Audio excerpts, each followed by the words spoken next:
Okay, very good morning to all of you and welcome back again. So let's start. Last class में हम लोगों ने जो discuss किए थे, that was on magnets and all, and as I said that it's a carbon copy of your earlier discussion on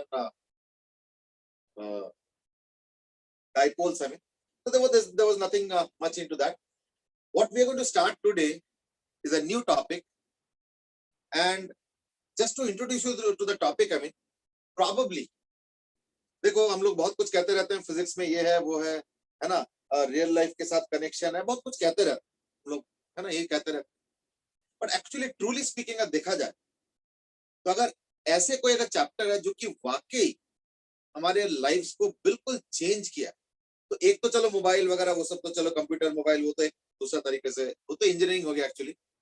but अगर science के concept अगर देखोगे, टू बी प्रिसाइज फिजिक्स के कंसेप्ट, और अगर ये देखना चाहते हो कि कौन सा टॉपिक ऐसा है जो कि हमारे लाइफ को रियली रियली चेंज किया है, तो it is actually this chapter, and that is electromagnetic induction.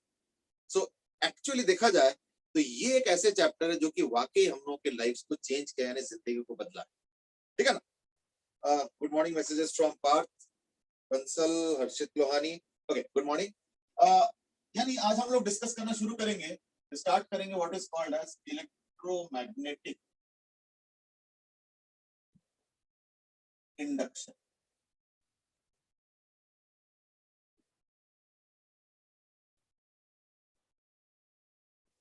ठीक है, so today's topic of discussion is electromagnetic induction.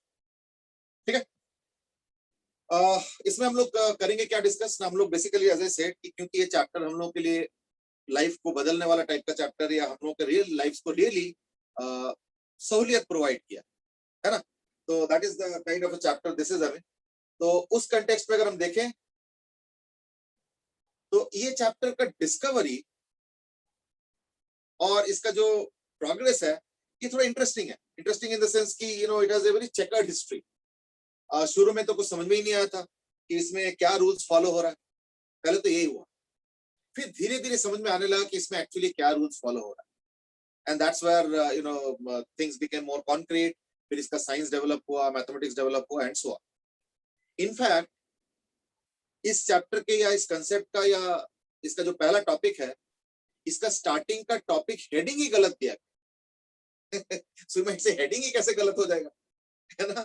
तो you will realise soon, I mean that उसमें हेडिंग में क्या गलती था। Let's just introduce the topic first and then maybe you know we will know that how the topic description और even the topic heading went wrong initial. ठीक है, मैं initial की बात कर रहा हूं। देखो, लेट अस से वी हैव अ रॉड, ये एक रॉड है। अब मैं एक चीज क्लेम कर रहा हूं, इज दैट ये एक पेन है, ये प्लास्टिक पेन है, बट अगर ये मेटेलिक होता, so look at my claim, here my claim, अगर ये मेटेलिक होता तो मैं इसको बैटरी की तरह यूज कर सकता। और other you can say any metallic rod, I will repeat, any metallic rod can be treated as a cell और a battery. Any metallic rod की बात कर रहा हूं मैं, ध्यान रखना। सही नहीं, ये कैसे हो जाएगा एनी मेटेलिक रॉड, तो मैं उसी डिस्क्रिप्शन पे आ रहा हूं, ये कैसे हो सकता है। तो लेट अस से this is a magnetic field B and this is a metallic rod, basically conducting rod, है ना। तो it's a metallic or a conducting rod, right, which is being moved like this। ठीक है, तो let's say moved like this, यानी कुछ movement करना पड़ेगा, मूवमेंट के बगैर नहीं हो। ठीक है, अगर मैं ऐसे करूंगा, इन दैट केस इसके अंदर जो पॉजिटिव चार्ज, वैसे तो नेगेटिव चार्ज पे भी असर होगा, ऐसा नहीं कि पॉजिटिव चार्ज का कोई एक्सक्लूसिव डोमेन है। इट इज जस्ट दैट मैं पॉजिटिव चार्ज पे इसलिए बात कर रहा हूं कि देखो बाय डिफॉल्ट चार्ज बोलते इलेक्ट्रोस्टैटिक्स में हम लोग क्या मीन करते हैं, positive charge. So therefore we also want to describe in terms of positive charge. तो ये जो पॉजिटिव चार्ज है ये भी रॉड के साथ साथ मूव करेंगे। तो अगर मान लो रॉड कुछ वेलोसिटी से जा रहा है, तो इन दैट केस क्या होगा ना, पॉजिटिव चार्ज भी वेलोसिटी v से जा रहा है ना। तो it's not that only positive charge is going, but we are studying the positive charge. A similar thing will be happening even for the negative charge। तो ये जो वेलोसिटी है, मैग्नेटिक फील्ड है, और ये जो चार्ज है वो तो EV भी है, मतलब इसके वो जो फोर्स आएगा EVB कैसे, ये देखो EVB यानी ऊपर की तरफ फोर्स लग रहा है. So therefore the positive charge will start moving up. वो अलग बात है कि ये नहीं होने वाला है. रियलिटी में क्या होगा, पॉजिटिव चार्ज के ऊपर की तरफ फोर्स है, नेगेटिव चार्ज के ऊपर नीचे की तरफ फोर्स है, तो अल्टीमेटली तो नेगेटिव चार्ज ही मूव करेगा, ये हमें पता है. So therefore what is going to happen is that the negative charge will move and come and the positive charge will move and come. I think that's okay. So therefore V cross B force है, तो जिसकी वजह से positive charge ऊपर चला गया यानी negative charge नीचे आ गया. So therefore there will be a field created. Field created. Field किधर से किधर होता है, पॉजिटिव चार्ज से नेगेटिव चार्ज की तरफ. So therefore there will be a field created in this direction. ठीक है. अब देखो दो फोर्सेस हो गए. अगर मैं कोई भी पॉजिटिव चार्ज को देखता हूं तो there actually now two forces. One is force upwards. Who is giving that, magnetic force यानी QVB या EVB, whichever way you want to put it. I mean, ठीक है ना, या तो उसको QVB बोलो या तो EVB बोलो. EVB भी बोल सकते हो, चलो EVB. क्योंकि यहाँ पे अल्टीमेटली चार्जेस बोलते क्या है, या तो प्रोटॉन या तो इलेक्ट्रॉन. तो खैर प्रोटॉन पे तो कुछ होने वाला है नहीं, जो भी होगा वो इलेक्ट्रॉन पे ही होगा, है ना. यानी फोर्स हो गया EVB. Now, when will the movement will happen? The movement तब तक चलता जाएगा जब तक ये इलेक्ट्रिक फील्ड इलेक्ट्रिक फोर्स और मैग्नेटिक फोर्स बैलेंस ना हो जाए, है या नहीं. तो मैग्नेटिक फोर्स कितना है EVB, इलेक्ट्रिक फोर्स कितना है E इंटू कैपिटल E. तो ऐसे में क्या होगा कि जैसे इस रॉड को तो मूव करोगे तो जो चार्जेस है वो कुछ पॉजिटिव ऊपर और कुछ नेगेटिव नीचे, और वो इक्विलिब्रियम पे आ जाएंगे कब, जब ये condition satisfy. By the way electric field कितना होता है, V by L, dV by dr यानी V by L, वही तो होता है इलेक्ट्रिक फील्ड. तो therefore E into V into B is equal to E into V by L. देख लो अच्छे से. तो इससे क्या हो रहा है, V by L समझ में आया ना, dV dr. तो like let us say there is a potential difference created. जहां पे फील्ड होता है वहां पोटेंशियल डिफरेंस भी होगा. तो अगर यहाँ पे फील्ड है तो पोटेंशियल डिफरेंस क्या होगा ना, अगर मान लो इसके अक्रॉस पोटेंशियल डिफरेंस V है ना, तो क्या होगा V by L. तो मैं एक काम करता हूँ, E को करता हूँ cancel. You are going to get the potential difference as equal to VBL. Generally हम लोग इसको पोटेंशियल डिफरेंस तो नहीं कहना चाहते, इसको हम लोग EMF कहना चाहते हैं ना. So will write it as therefore EMF is equal to VBL.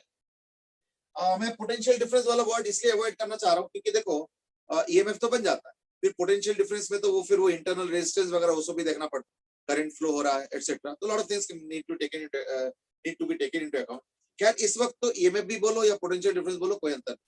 क्यों, क्योंकि इस बार कोई सर्किट में थोड़ी जुड़ा हुआ, ये तो प्लेन रॉड है, इसके अक्रॉस जो EMF है वही पोटेंशियल डिफरेंस.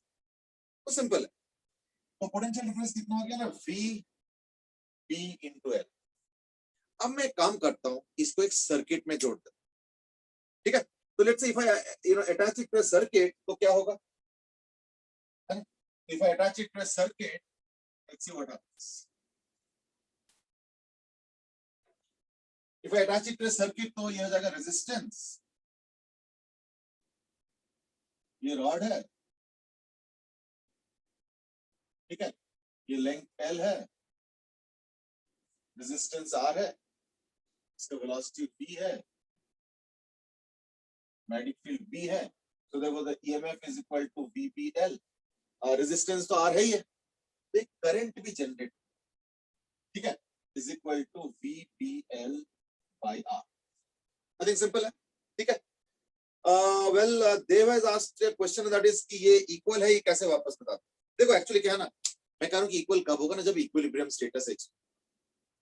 देखो चार्ज कब तक मूव करेगा, अब तो मिटा दिया मैंने. चार्ज कब तक मूव करेंगे ना, जब, क्योंकि देखो चार्ज मूव करने की दिक्कत भी आ रहा है. ये देखो ये जो रॉड है, जरा सोचो, जैसे ये रॉड मूव करना शुरू किया तो इस चार्ज पे एक फोर्स ऊपर की तरफ लगा, तो देयरफॉर एक नेट मूवमेंट आ गया कि यहाँ पे पॉजिटिव चार्ज आ गया और यहाँ पे नेगेटिव चार्ज, ये नेट हो रहा है।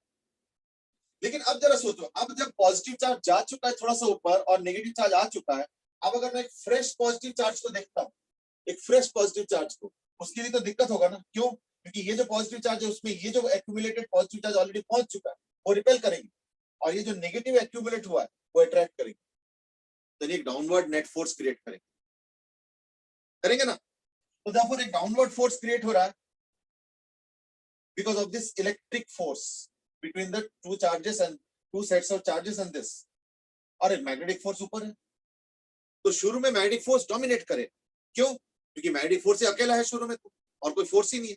लेकिन जैसे ही, देखो हो क्या रहा है समझो जरा, लेकिन जैसे ही थोड़ा सा चार्ज ऊपर चला गया, so please try to understand, जैसे ही थोड़ा सा चार्ज ऊपर चला गया, in that case electric force भी जनरेट होना स्टार्ट। लेकिन अभी शुरू में चार्ज ऊपर तो कम ही होगा, तो इसलिए इलेक्ट्रिक फोर्स कम होगा, मैग्नेटिक फोर्स ज्यादा होगा, तो मैग्नेटिक फोर्स डोमिनेट कर रहा है, यानी अभी चार्ज मूवमेंट ऊपर की तरफ ही होगा। ये शुरू की बात कर रहा हूं। लेकिन धीरे धीरे क्या होगा, इलेक्ट्रिक फोर्स और कहीं ना कहीं इक्विलिब्रियम पे मैग्नेटिक फोर्स बराबर, यानी इस रॉड के अक्रॉस एक ईएमएफ जनरेट हो गया, दैट इज वीबीएफ। अच्छा, रॉड को अगर अकेले रखोगे, कुछ और नहीं रखोगे, तो ईएमएफ जनरेट होगा, बट और तो कुछ होगा। लेकिन जैसे इसको सर्किट के अंदर डालोगे, in that case क्या होगा ना, in that case you will get voltage also, and there will be also a current, and due to current there will be other things also that will happen। तो वही हम study करना चाहते हैं, ठीक है। सक्षम है ऑल्सो आस्क्ड कि ये E को डायरेक्टली V by L तो यूनिफॉर्म E के लिए लिख सकते हैं ना। हाँ, मान लो अगर यूनिफॉर्म ना भी हुआ तो ओवरऑल तो हम लिख ही सकते हैं कि ओवरऑल इतना फोर्स है, ओवरऑल इतना ये है। अब वो non uniform let's not debate on that. और वैसे भी अगर मान लो इक्विलिब्रियम है तो हर पॉइंट पे वही होना चाहिए, तो ऐसे में नॉन यूनिफॉर्म होना मुश्किल है। क्यों? क्योंकि हर पॉइंट पे चार्ज का फोर्स बराबर है ना। मैग्नेटिक फोर्स अगर देखोगे तो चार्ज यहाँ हो, चार्ज यहाँ हो, चार्ज यहाँ हो, चार्ज यहाँ हो, मैग्नेटिक फोर्स हर एक का बराबर है, मैग्नेटिक फोर्स हर एक का बराबर है। और इलेक्ट्रिक फोर्स अगर मान लो इलेक्ट्रिक फील्ड वेरिएबल है, यूनिफॉर्म नहीं है, यानी अगर V by L ना हो कि कहीं पे V by L से थोड़ा ज्यादा है, कहीं पे V by L से थोड़ा कम है, अगर ऐसे कुछ डिस्ट्रीब्यूशन है, इन दैट केस क्या होगा, है ना, थोड़ा सोच के देखो, इन दैट केस क्या होगा, फोर्स अलग अलग हो जाएगा। लेकिन मैग्नेटिक फोर्स तो हर जगह same same same same same है। तो इक्विलिब्रियम कब अचीव होगा? जब यूनिफॉर्म इलेक्ट्रिक फील्ड क्रिएट हो। तो वो यूनिफॉर्म इलेक्ट्रिक फील्ड कितना हो जाएगा भैया, मैं समझ गया। अगर मान लो मैं कहूंगा कि यहाँ 10 वोल्ट का पोटेंशियल डिफरेंस है और यहाँ पे 2 मीटर का डिस्टेंस है, तो इसके मतलब ये थोड़ी कि फील्ड हर जगह 5 है, ये मैं एग्री कर रहा हूँ। इसका मतलब एवरेज फील्ड 5 हुआ, बट एवरेज 5 होना और एक एक जगह पे 5 होने में फर्क है, पर इसमें एक एक जगह पे 5 होना पड़ेगा इन दिस पर्टिकुलर केस। क्यों? क्योंकि मैग्नेटिक फोर्स और इलेक्ट्रिक फोर्स बराबर हुआ, और मैग्नेटिक फोर्स हर जगह सेम सेम सेम सेम आ रहा, तो इलेक्ट्रिक फोर्स को भी सेम करना पड़ेगा, यानी इलेक्ट्रिक फील्ड हर जगह सेम सेम होना पड़ेगा, यानी इलेक्ट्रिक फील्ड यूनिफॉर्म होना पड़ेगा। That's what is the crux of the thing, ठीक है। चलो, so therefore we got the E now, and therefore we also got correct. अब मेरा एक सवाल है, इज दैट इस क्वेश्चन में in the rod, let's say I have mentioned 1 और यहाँ पे 2, in this question, in this case, can you tell me whether the current will flow from 1 to 2 or 2 to 1 inside rod? Yes. What will be the direction of current in this case? 1 से लेके 2 या 2 से लेके 1 तक in the rod? सक्षम, are you okay with the logic कि uniform मैंने क्यों लिया? And also answer this one, इस बार जो रॉड के थ्रू करंट पास होगा रॉड पे, वो क्या होगा? 1 से 2 हो गया, 2 से 1। ओके, जसराज से 2 से 1 होगा। देखो मैंने इनसाइड द रॉड पूछा है, लेकिन ध्यान रखो। ओके, जसराज से 2 से 1 होगा। ओके, अरियंत से 2 to 1 होगा।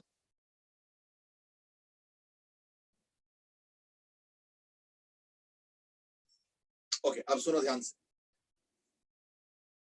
You know what, if you draw the equivalent diagram तो क्या आएगा? देखो ये रॉड था, ये V क्रॉस B है, तो चार्ज का मोमेंट तो ऊपर हुआ ना, चार्ज का मोमेंट तो ऊपर हुआ ना, isn't it? So therefore Therefore, if you look at the equivalent diagram of this will be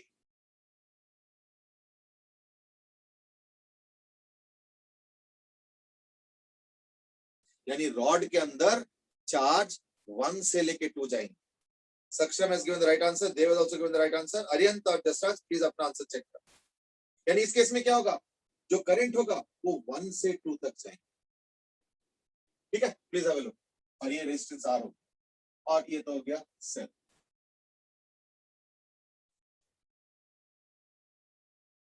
ठीक है, ये देखो सेल.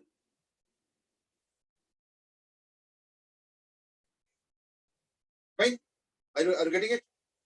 ओके, तो देयरफॉर अभी ये जो करंट होगा ना, ये ऐसे जाएंगे, ऐसे.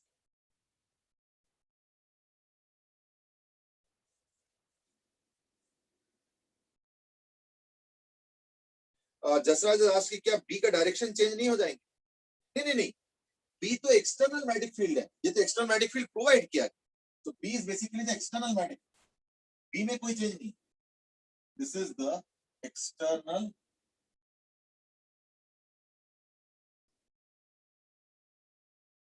मैग्नेटिक.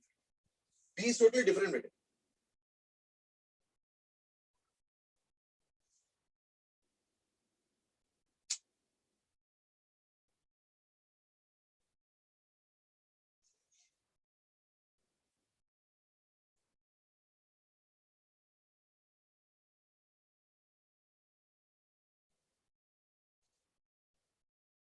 ठीक है, I hope that settles the matter. यानी करंट प्रोड्यूस हो गया, कितना करंट प्रोड्यूस होगा ये, तो यानी इसमें करंट ऐसे. ओके, अब मैं करंट के साथ साथ कुछ और चीजें भी कैलकुलेट करना चाह रहा हूँ. Let's look at that also.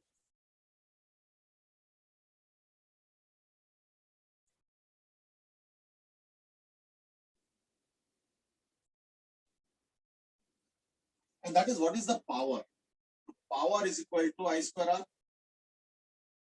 तो I square R मतलब I तो इतना है, तो स्क्वायर करके इंटू R, यानी VPL by R का स्क्वायर इंटू R, यानी V square L square by R.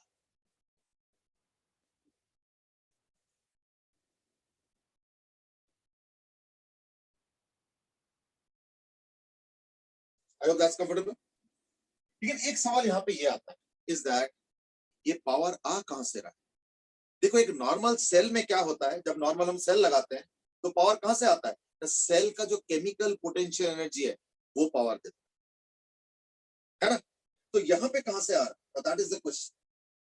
तो इन ए नॉर्मल सेल, है ना, in a normal cell power comes from what? Chemical potential energy. पर इसमें कोई केमिकल पोटेंशियल एनर्जी थोड़ी स्टोर्ड है ना. फिर पावर आ कहां से रहा है ना. ओके, आर्यन से इसकी काइनेटिक एनर्जी से आ रहा है. Now what do mean by exactly kinetic energy से आ रहा है? यस आर्यन.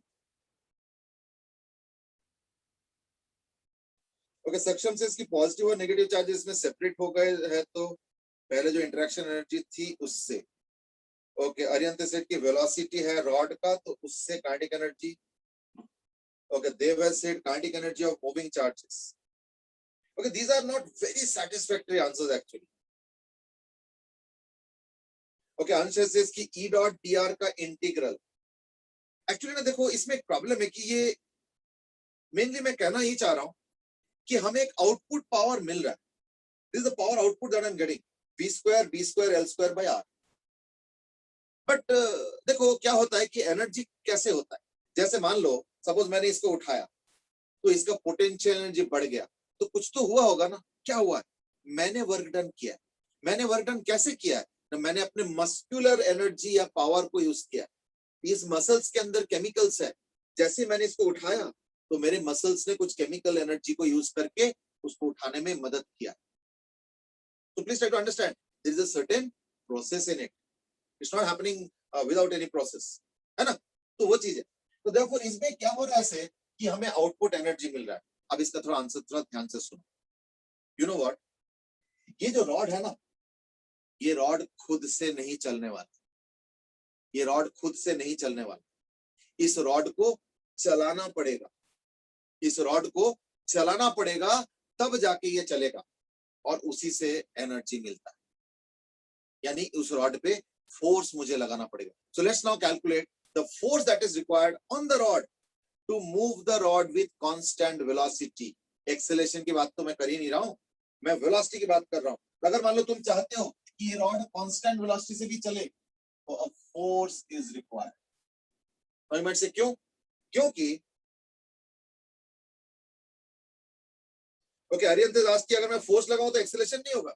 नहीं, यही तो मैं आंसर करने चाह रहा हूं कि फोर्स लगाना पड़ेगा even to move with constant velocity. Acceleration की तो बात ही नहीं कर रहा हूं. अगर उससे ज्यादा, देखो सपोज मैं कहता हूं कि एक बॉक्स है, इसको कांस्टेंट वेलोसिटी से ले चलो, तुम बोलो हाँ फिर फोर्स का जरूरत क्या है, वेलोसिटी तो कांस्टेंट है. अभी रुको, ये तो तब की बात कर रहे हो ना जब कोई फ्रिक्शन नहीं है. पर अगर फ्रिक्शन है तो थोड़ा सोच के देखो, अगर मान लो फ्रिक्शन है, इन दैट केस तो इवन कांस्टेंट वेलोसिटी से अगर मूव करना चाहते हो रॉड को, तो भी तुमको फोर्स लगाना पड़ेगा, यानी वर्क डन करना. Please understand that, and that is precisely happening here also. ये जो रॉड है ना, अगर तुम इसको फोर्स से खींचोगे तो तुमको लग रहा है अरे फोर्स लगाओगे तब तो एक्सेलरेशन हो जाएगा. एक्सेलरेशन नहीं होगा अगर एक पर्टिकुलर फोर्स से खींचोगे तो. जैसे सपोज एक बॉक्स पे फ्रिक्शन का फोर्स है 32 न्यूटन. इमेजिन करो एक बॉक्स पे फ्रिक्शन का फोर्स है 32 न्यूटन और तुम 32 न्यूटन दे रहे हो, तो क्या होगा, 32 ओवरकम हो गया, एक दूसरे को बैलेंस कर दिया, यानी अब रॉड बॉक्स जो है कांस्टेंट वेलोसिटी से चलेंगे. हाँ, अब अगर तुम 32 से ज्यादा दोगे तब जाके बॉक्स में एक्सेलरेशन होता है. यानी even to move the box with a constant velocity you need that particular force of 32 newton. तो ये मत सोचो कि फोर्स लगाए तब तो एक्सेलरेशन हो जाएगा. कांस्टेंट वेलोसिटी कैसे होगा ना, कई बार कांस्टेंट वेलोसिटी को मेंटेन करने के लिए फोर्स चाहिए, और इस केस में भी इंटरेस्टिंगली ऐसे ही है. कैसे ना, जरा देखो, ये जो करंट है आइडियल क्रॉस बी के वजह से फोर्स लगेगा. आइडियल क्रॉस बी देखो, तो आइडियल क्रॉस बी, ये देखो फोर्स, यानी इस पर्टिकुलर केस में एक मैग्नेटिक फोर्स उल्टे डायरेक्शन में लग रहा है. बिल्कुल सही पकड़ा है तुमने, एक मैग्नेटिक फोर्स इस रॉड पे एक्चुअली लग रहा है, लेकिन वो इस डायरेक्शन. अब बताओ, अगर मान लो इस रॉड को छोड़ दो, मान लो वी वेलोसिटी से करके छोड़ दो, इन दैट केस क्या होगा, कि मैग्नेटिक फोर्स लगेगा ना इसके उल्टे डायरेक्शन में, तो क्या करेगा वो, उस रॉड को रिटार्ड कर देगा, है ना. The rod will not move as fast, the rod will start retarding, है या नहीं. यानी अगर तुम चाहते हो कि रॉड को कांस्टेंट वेलोसिटी से रन किया जाए, तो यानी तुमको फोर्स लगाना पड़ेगा. कितना, बस उतना ही लगाओ जितना कि magnetic force. So what you have to do is that just F is required and that should be equal to magnetic force. क्योंकि यहाँ पे जो मैग्नेटिक फोर्स है ना, ये इस रॉड को रोकने का कोशिश कर, बस मुझे उसको काउंटर करना और कुछ नहीं. So therefore the magnetic force in this case will be F magnetic equal to BIL. Please have a look. तो BIL यानी BI तो आ चुका,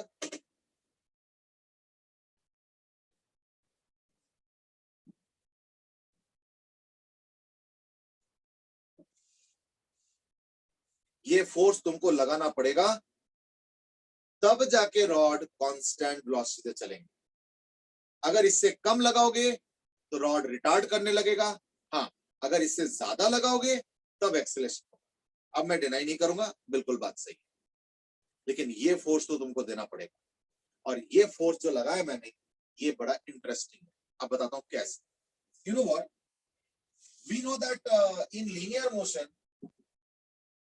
we know that in linear motion power क्या होता है, dw dt is equal to f ds by dt,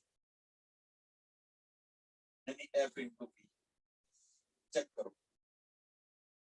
तो power कितना हो गया, फोर्स इंटू वेलोसिटी.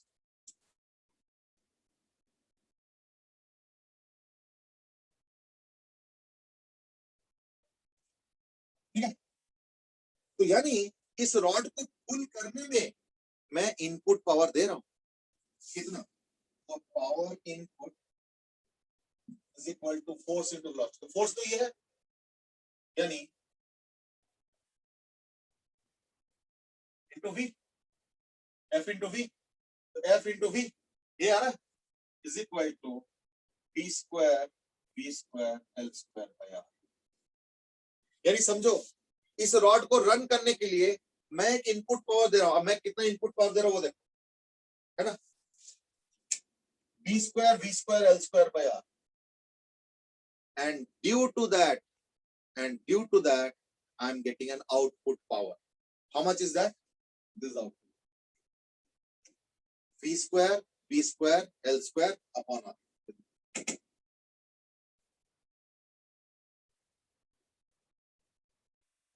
यानी इससे क्या मिल रहा है, पता चल रहा है। इससे फाइनली ये कंक्लूड हो रहा है और ये पता चल रहा है कि एक्चुअली जो आउटपुट पावर मिल रहा है ना, वो मेरा ही इनपुट पावर के बराबर है। इससे ये पता चल रहा है कि जो आउटपुट पावर मिल रहा है मुझे यहाँ पे इस रेजिस्टर पे, वो एक्चुअली मेरा ही, मतलब जो भी सोर्स उसको पुल कर रहा है। जरूरी नहीं कि मैं ही पुल कर रहा हूँ, कोई भी पुल कर सकता है। कोई मशीन होगा, कोई सिस्टम होगा, कोई एनर्जी प्रोवाइडिंग कुछ होगा, तो वो पुल कर रहा है। और वही जो पुल करने के चक्कर में वो इनपुट पावर दे रहा है, वही हमें आउटपुट मिल रहा है।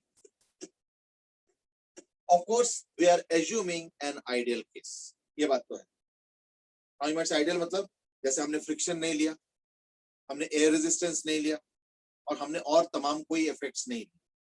तो therefore assuming an ideal case, यही हो रहा है कि input power will become equal to output. अब अगर तुम फ्रिक्शन वगैरह लोगे तो यानी इन दैट केस क्या करना पड़ेगा, तुमको इससे भी ज्यादा पावर देना पड़ेगा। वो फ्रिक्शन को ओवरकम करने के लिए अलग, प्लस ये वाला पावर, फ्रिक्शन एयर रेजिस्टेंस वगैरह ओवरकम करने के लिए मान लो कुछ एक पावर, और ये वाला पावर, ये मिला के जब तुम दोगे तब जाके तुमको आउटपुट पावर ही मिलेगा। That is if there is friction, air resistance etcetera, it is to be count. Otherwise ideal case में देखोगे तो भी तुमको इनपुट पावर देना पड़ रहा है to get that output power. तो देयरफॉर इट्स अ मस्ट, ठीक है ना। क्रिएशन सेट कि आपने जो काम किया है, यानी जो वर्क डन किया है या पावर वगैरह, इसमें तो कुछ तो काइनेटिक एनर्जी में भी कन्वर्ट होगा ना, तो फिर आउटपुट बराबर कैसे आ गया। ओके, अभी मैं समझ गया। अब सुनो ध्यान से, देखो ये बात बिल्कुल सही है।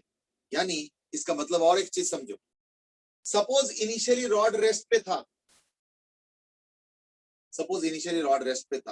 तो पता है क्या करना पड़ेगा, तुमको एक्स्ट्रा पावर देके उसको उस वेलोसिटी तक ले जाना पड़ेगा। वो एक अलग पार्ट है। लेकिन अब इसका वेलोसिटी v हो चुका है, अब इसको मेंटेन करने के लिए वो जो काइनेटिक एनर्जी वाला पार्ट बता रहा हूं ना क्रिश, उसका जरूरत नहीं है। क्यों? अब तो वेलोसिटी कांस्टेंट है।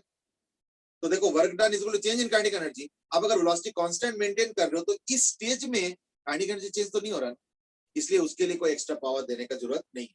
बट सपोज तुम कहते हो कि ओके समझ गया मैं, सपोज तुम कहते हो कि ना रॉड मूव कर रहा है अभी विद वेलोसिटी ऑफ 10 मीटर पर सेकंड सपोज, और तुम कहते हो नहीं ना मुझे ना इसका वेलोसिटी बढ़ा के 15 करना है, यानी अभी इसका वेलोसिटी 10 है, सपोज तुम कहते हो इसको वेलोसिटी बढ़ा के 15 करना। इन दैट केस वो जो इंटरवीनिंग पीरियड है 10 मीटर पर सेकंड से वेलोसिटी को बढ़ा के 15, इस स्टेज में तुमको इससे ज्यादा वर्क डन करना पड़ेगा जो अभी कैलकुलेट किया। क्यों? क्योंकि वो जो एक्स्ट्रा वर्क डन तुम करोगे रॉड के ऊपर, उसी के वजह से काइनेटिक एनर्जी बढ़ेगा और फिर तब जाके हायर वेलोसिटी एक्वायर करेगा ये rod. That's what the real is. ये बात बिल्कुल सही बोल। अब ठीक है सारे पैरामीटर्स। चलो, so that's about power, force required etcetera, current, है ना। Now let me ask you question, and that is, what would happen, let's say, if I don't apply a force? Let's see. Yeah, what would happen, let's say, if I don't apply a force?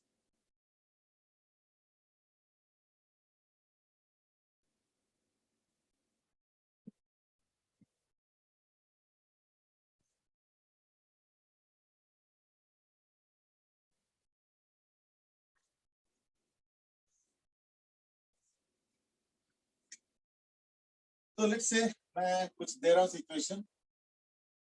ये एक rod है, ये by the way top view है।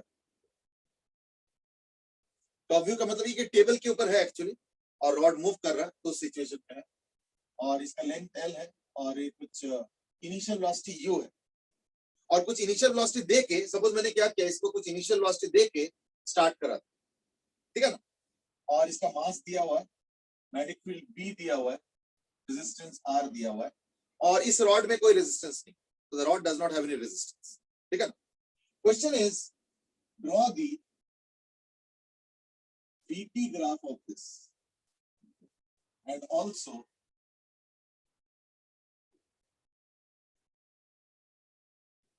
इस बार याद रखना कोई force मैंने नहीं लगा तो मैंने क्या किया ऐसे पैरेलल रेल्स पे रेजिस्टेंस लगा के मैग्नेटिक फील्ड लगा के इस मेटेलिक रॉड को बस कुछ स्टार्ट करा के छोड़ दी यानी I have just given it a initial velocity of u that's it सिर्फ इसको इनिशियल वेलोसिटी दे दिया ये इसका रेजिस्टेंस है ठीक है ना and you to find out how the velocity varies with time and also how the velocity is varying with displacement. Go ahead.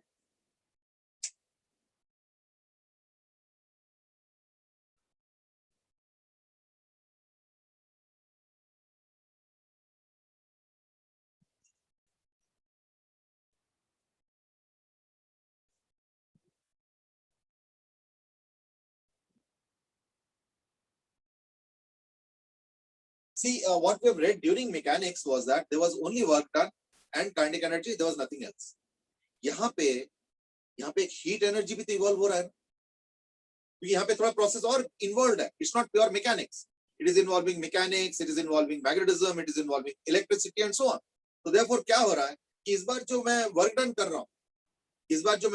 रहा हूँ वो काइनेटिक एनर्जी नहीं बदल रहा है वो वर्क डन वहां पे हीट एनर्जी में बदल रहा है अब वो थोड़ा वाया प्रोसेस है कि पहले वर्क डन किया मैंने उसके वजह से रॉड मूव किया अब रॉड अगर मूव करता है तो नेचुरली फिर वो रिफ्लेक्ट होगा क्या बोलते हैं ईएमएफ जनरेशन में अगर ईएमएफ जनरेट होता है तो वो होगा रिफ्लेक्ट करंट में और अगर करंट होता है तो वो कहीं ना कहीं हीट इवॉल्व कर रहा है तो वो थोड़ा चैनल है थोड़ा वाया मीडिया है लेकिन हो वही रहा है कि मैंने जो वर्क डन किया वही फाइनली क्या बोलते हैं हीट एनर्जी में इवॉल्व काइनेटिक एनर्जी का इस केस में इन्वॉल्वमेंट नहीं I mean I am talking about the previous case इस केस में तो है इस केस में तो rod is not going to move forever है ना Chris is asking initial velocity दिया कैसे simple I mean what I can do is that if there is a table let's say है ना तो मैंने ऐसे एक सेटअप बनाया रॉड लिया और इसको धक्का मार दिया तो चलने लगा लेकिन चलते ही और मैग्नेटिक फील्ड दे दिया मान लो ऐसे मैग्नेटिक फील्ड टेबल के परपेंडिकुलर हो सकता है that is like up to you how to manage is a different question है ना चलो go ahead please try to solve Saksham has already started giving an answer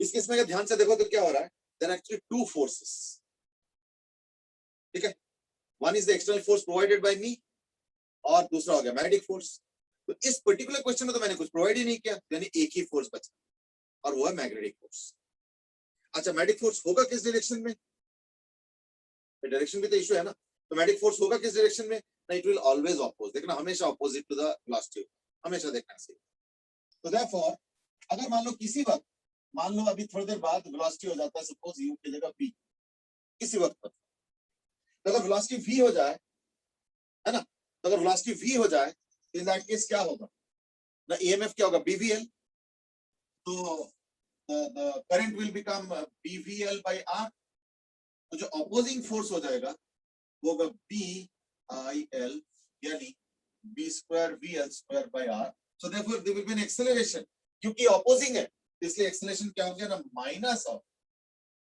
b square L square by mr into v है ना इतना तक तो ठीक है तो ये हो गया ऑपोजिंग एक्सेलरेशन तो therefore now I can write dv है ना तो इसको मैं लिख देता हूँ सम kind of kv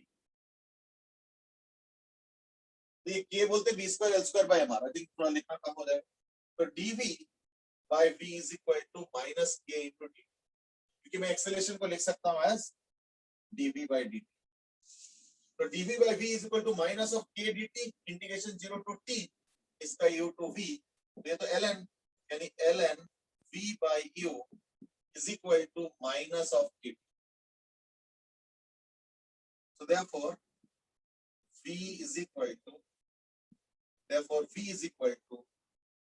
u into e to the power minus k.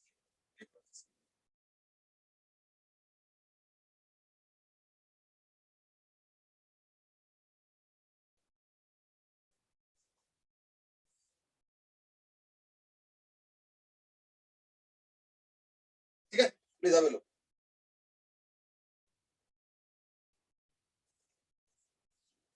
तो यानी इसका ग्राफ कैसे हो जाएगा फिर एक्सपोनेंशियल वाला.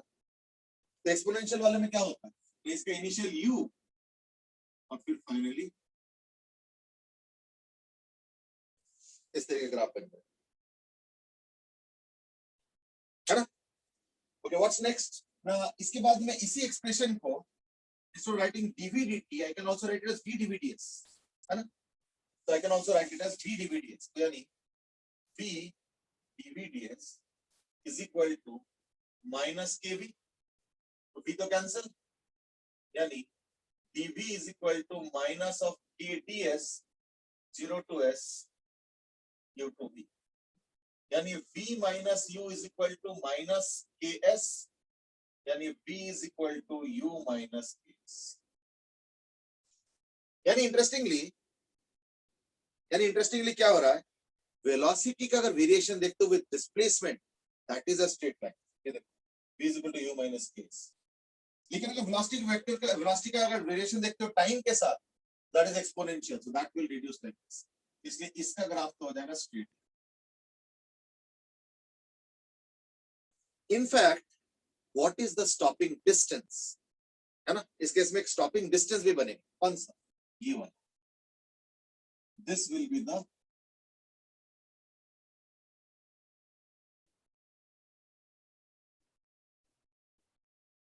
Stopping distance.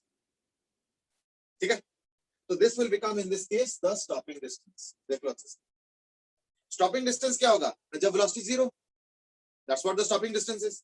तो वेलोसिटी जीरो कब होगा, जब v is equal to u minus k इसको जीरो करेंगे. तो s कितना हो जाएगा, u by k. यानी stopping distance s is equal to कितना हो गया, u by k. So this is the stopping distance. Please have a look. ठीक है, Ansha Agarwal has also given the answer. बिल्कुल.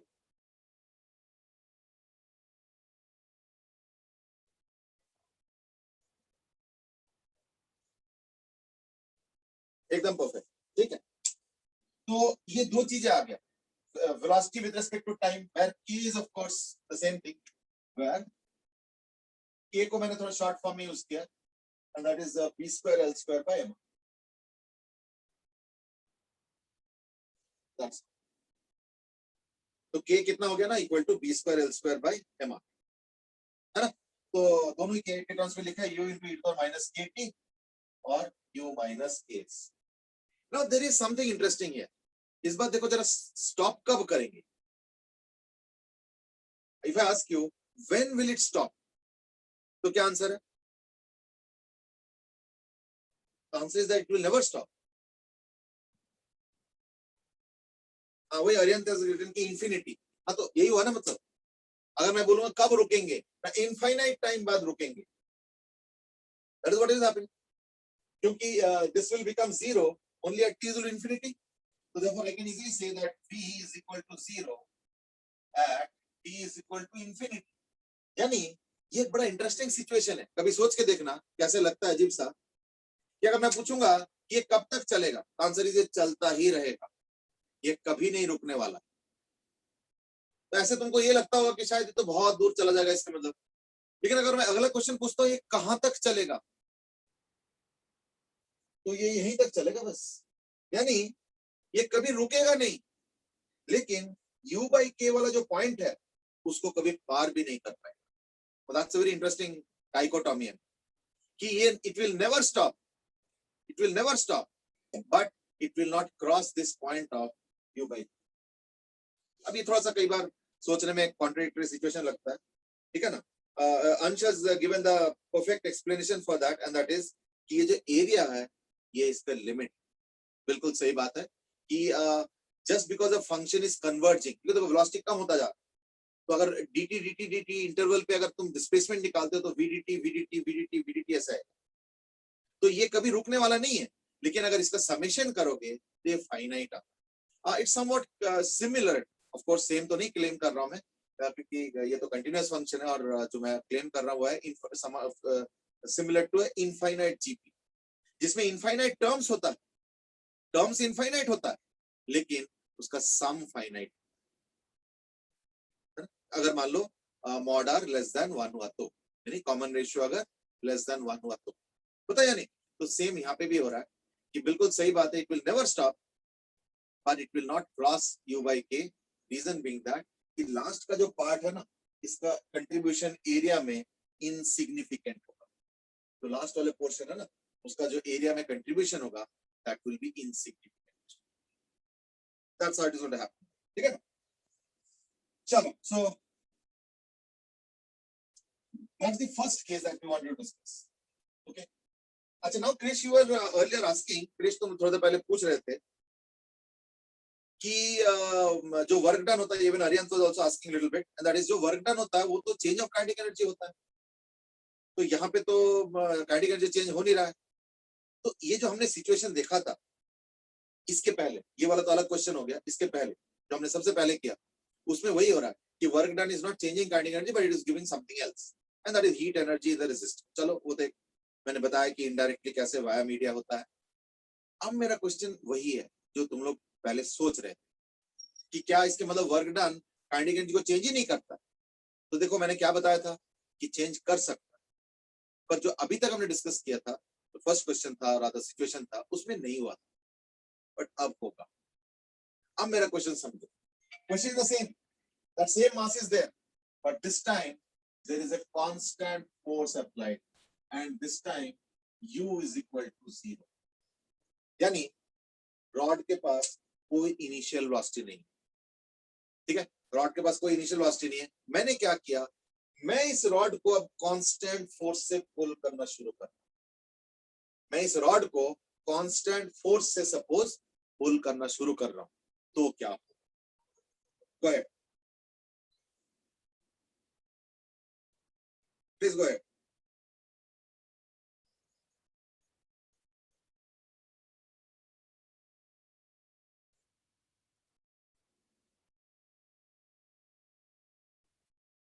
एक्चुअली क्या हुआ ना, देखो रॉड का लेंथ L है, मैग्नेटिक फील्ड B है, mass of the rod M है, रेजिस्टेंस R है, इनिशियली रॉड रेस्ट पे है, तो यानी वो जो मैंने फिगर बनाया था ऐसे करके इसके रॉड को रेस्ट पे रखा या भी रेस्ट पे, फिर मैं क्या करता हूं, फोर्स F लगाना शुरू करता हूं और constant at t is equal to 0, so this force is applied from t is equal to 0 onwards, so this force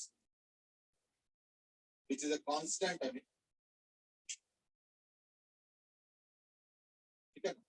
is applied t is equal to 0 onwards, तो ऐसे केस में तुमको इसका VT ग्राफ और इसका VS ग्राफ बना, now you can start.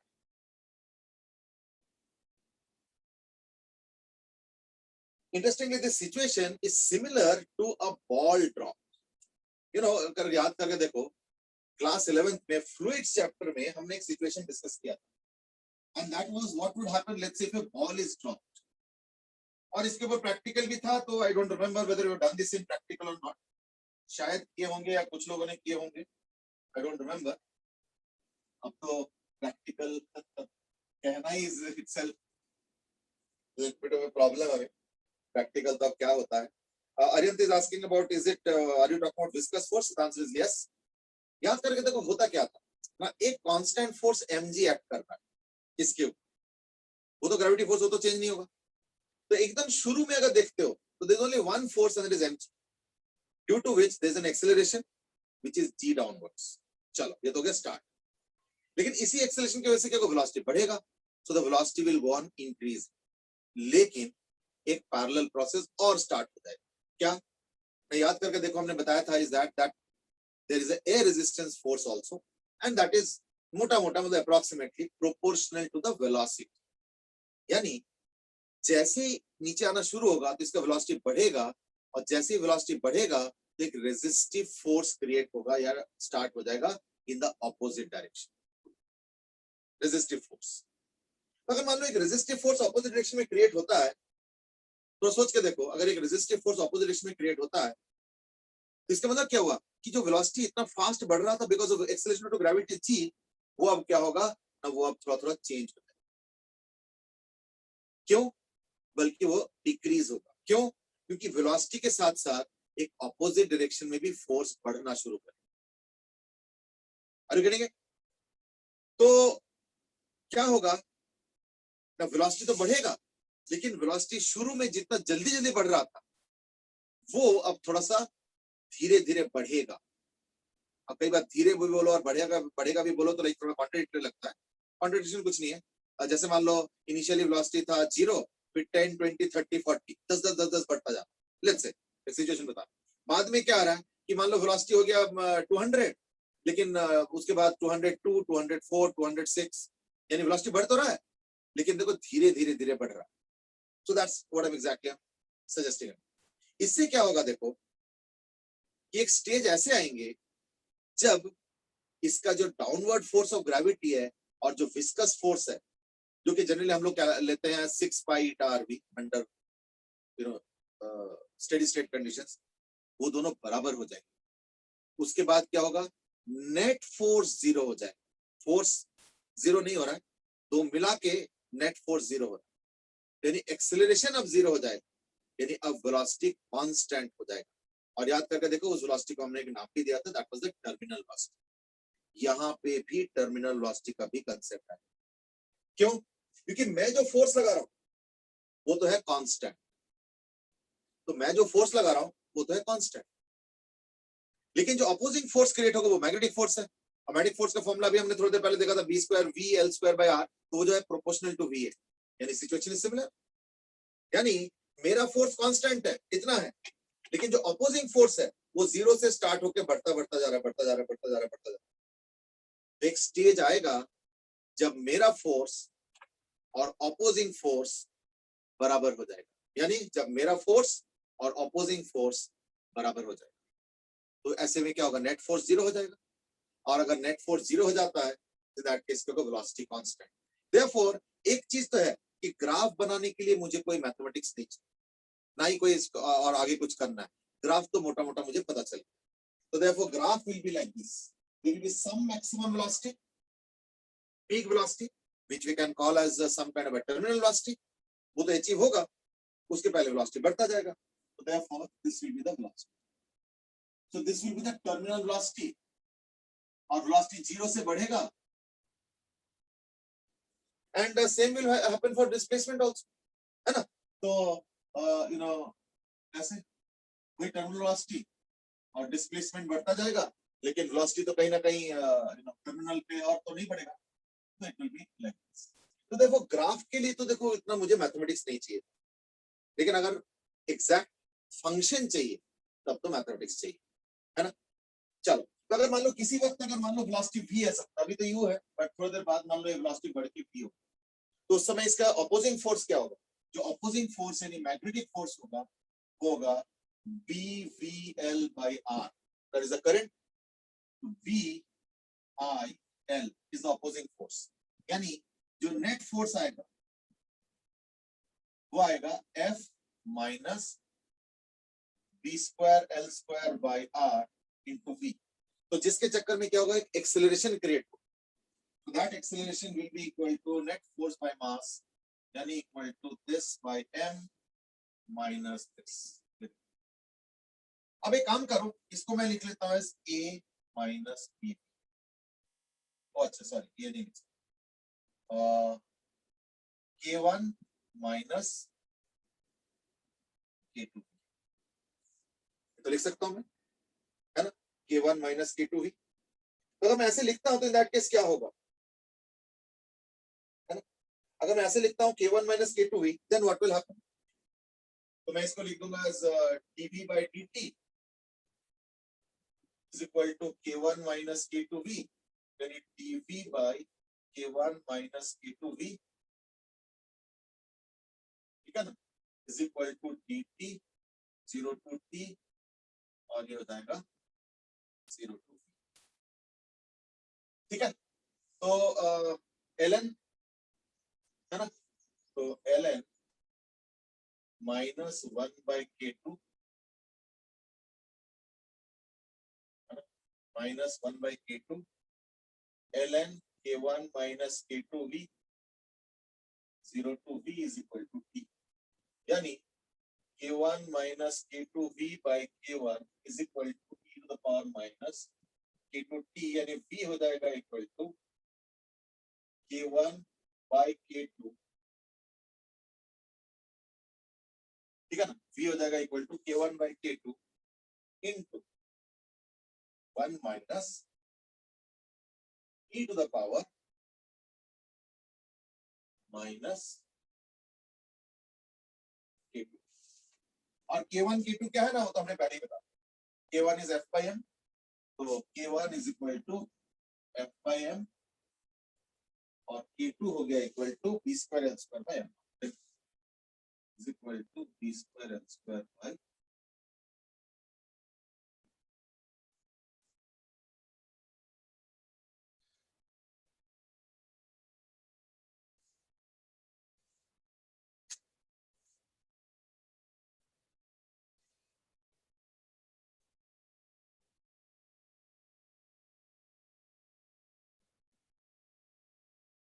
अब देखो, मैं अगर इसमें t को इनफाइनाइट पुट करूंगा तो उस वक्त जो वेलोसिटी होगा है ना, t जो इंफिनिटी पे जो वेलोसिटी होगा उसी को ना टर्मिनल वेलोसिटी बोलूंगा। I think make sense, logic है। तो इसको एक काम करते हैं, at t equal to 0 calculate करते हैं कि यहाँ पे हटा देता हूँ इसको, ये तो हटा ही सकता हूँ।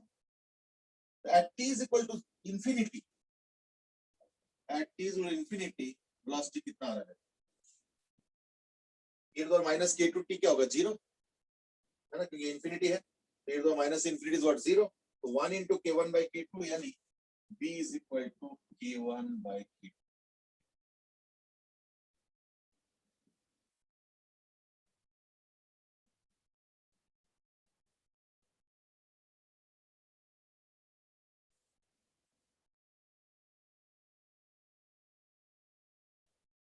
ठीक है, देख लो, at t is infinity, b is equal to क्या, in this case k1 upon k2। अब k1 by k2 क्या है, f by m upon this, तो f by m upon this, तो एक m कैंसिल हो जाएगा, यानी fr by b square, that's it। वो अलग बात है कि अगर सब मान लो तुमको सिर्फ टर्मिनल वेलोसिटी निकालना है, फिर इतना मेहनत करने की जरूरत नहीं है। ये तो हमने बड़े मेहनत किया ना, वेलोसिटी निकाला, एक्सप्रेशन है ना, फिर उस पे t equal to infinity put किया, तो बड़ा मेहनत वाला काम। पर अगर मान लो तुम इंटरेस्टेड हो only in finding out the terminal velocity, फिर इतना कुछ करने की जरूरत नहीं। फिर पता क्या करो, जो एक्सटर्नल फोर्स मैंने अप्लाई किया उसको मैग्नेटिक फोर्स से बराबर कर, ठीक है ना। तो only to find out terminal velocity इसकी जरूरत नहीं है, तो vt is equal to this, ये कैलकुलेट तो खैर हो गया। लेकिन मैं भी क्या कह रहा हूं, अगर मान लो तुमको सिर्फ टर्मिनल वेलोसिटी निकालना है, सिर्फ टर्मिनल वेलोसिटी, ठीक है ना, इन दैट केस क्या करो, एक्सटर्नल फोर्स को मैग्नेटिक फोर्स के बराबर करो, यानी एक्सटर्नल फोर्स को मैग्नेटिक फोर्स के बराबर बी आई एल, आई बोलते क्या होगा, B V L by R,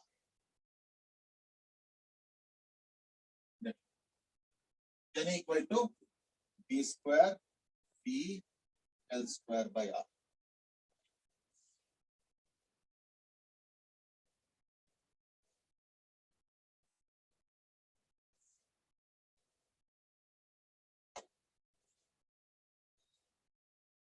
ठीक है, तो v कितना आ गया, therefore v is equal to fr by, लो आ गया। यानी सिर्फ टर्मिनल वेलोसिटी के लिए उतना कोई मेहनत करने की जरूरत नहीं है, बट अगर तुमको इन बिटवीन टाइम पे अगर वेलोसिटी चाहिए तब तो देखो करना पड़ेगा। देयर इज नो चॉइस, है ना? तब तो पूरा मैथमेटिक्स करना पड़ेगा and you will get the expression वो जो मैंने बताया था, है ना? और उससे देखना यही है ना? 1 minus e to the power जो आया था ना k1 by k2 into bracket में 1 minus e to the power minus k2, वो वहां तक करना पड़ेगा अगर बीच का चाहिए,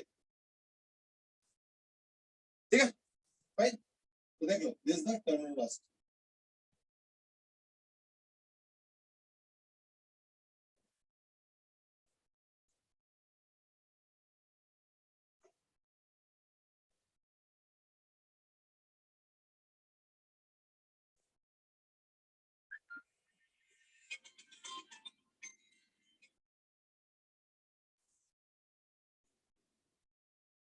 अच्छा, अगर मान लो यही एक्सप्रेशन तुम डिस्प्लेसमेंट का करना चाहते हो, that will be little time consuming, ठीक है ना? अच्छा, इसमें हो क्या रहा है इसमें समझो।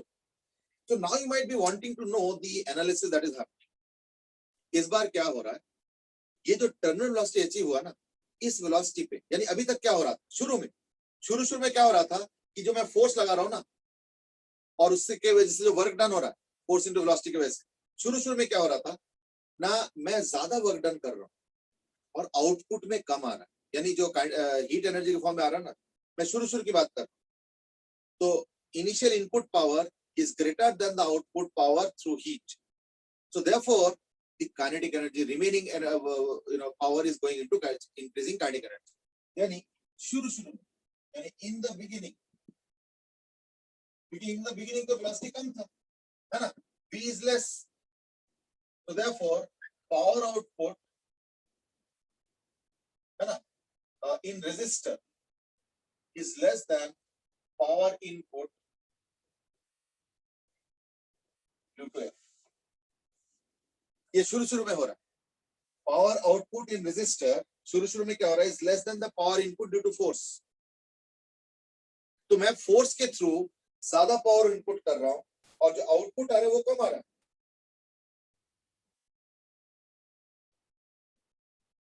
ये शुरू में हो रहा है, तो वो जो रिमेनिंग है वो काइनेटिक एनर्जी बढ़ा रहा है और इसलिए वेलोसिटी बढ़ रहा है, ये जो वेलोसिटी बढ़ रहा है ना? So this difference, the difference is increasing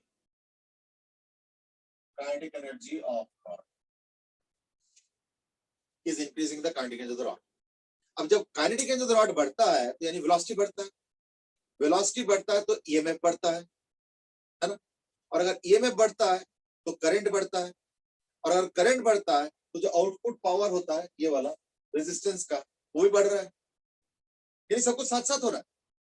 तो एक स्टेज आ जाता है, लेकिन वो फाइनाइट टाइम पे नहीं होगा, इंफिनिटी टाइम पे, जब मेरा पावर भी थोड़ा बढ़ा है। इनिशियली तो वेलोसिटी कम था, यानी जो इनपुट पावर दिया मैंने वो भी कम दिया था मैंने, ये फोर्स इनटू वेलोसिटी होता है पावर, तो शुरू में वेलोसिटी कम था, लेकिन शुरू में क्या हो रहा था कि मेरे पावर हमेशा हीट वाला पावर से ज्यादा था, इसलिए वो जो बचा हुआ पावर है वो काइनेटिक एनर्जी बढ़ा रहा था। पर इनफाइनाइट टाइम बाद एक ऐसे स्टेज आएगा जब मेरा पावर एग्जैक्टली बराबर हो जाएगा with that of the resistance power, यानी रेजिस्टेंस के थ्रू जो हीट निकल रहा है उसके बराबर। देखो और कोई बचा हुआ पावर है नहीं जो कि इस रॉड के वेलोसिटी को फर्दर इंक्रीज कर, that's precisely what is happening. इसलिए क्या होता है, जब और कोई है ही नहीं जो कि इसको फर्दर इंक्रीज करा पाए, तो इन दैट केस क्या होगा, उसके बाद velocity constant, and that we can call as the terminal velocity. तो वही टर्मिनल वेलोसिटी यहां पे हो रहा है, और इसका कैलकुलेशन हम लोग कर चुके हैं, Fr by p square L square in two different methods and so on. So this is the analysis. I mean, in terms of force analysis करना चाहते हो, in terms of energy analysis करना चाहते हो, the choice is all yours. But yes, there is explanation for everything. ऐसे नहीं कि अरे इसमें तो ऐसे हो गया, तो ये कैसे एक्सप्लेन कर, सब एक्सप्लेन है ना? It's just that how you do the explanation that matters. ठीक है ना? चलो, I think क्रिश सेट की फाइनल जो पावर होगा वो तो v square by r होगा ना? हाँ, वही वोल्टेज अगर मान लो फाइनली v है वो, लेकिन v फिर वोल्टेज हो तो v square by capital R होगा फाइनल, वो तो हो गए। अब वो i स्क्वायर r से निकालो चाहे कैसे भी नहीं, hardly matter, v square by r करो, i स्क्वायर r करो या f into v करो, सब सेम ही आंसर देने वाले हैं फाइनली, क्योंकि फाइनली सारा पावर उस रेजिस्टेंस पे जा रहा है finally, t is infinity, that's the catch। ठीक है, चलो ठीक है, I think that's it for today. We will carry on in tomorrow's class more stuff for this. I mean, ठीक है, till then have a nice time, good bye. So मैं last की आज के पेपर का आंसर्स हाँ मैं भेजूंगा, ठीक है ना। आज तो पता नहीं, थोड़ा बिजी रहेगा, तो मे बी मैं जो है ना इसको टुमारो बाय टुमारो विल, ठीक है ना, मैं देख, ठीक है चलो ओके, आज के लिए इतना बेटे, have a good day, enjoy yourself and will meet again tomorrow, ठीक है, चलो बाय बाय। थैंक यू बेटे क्रिश।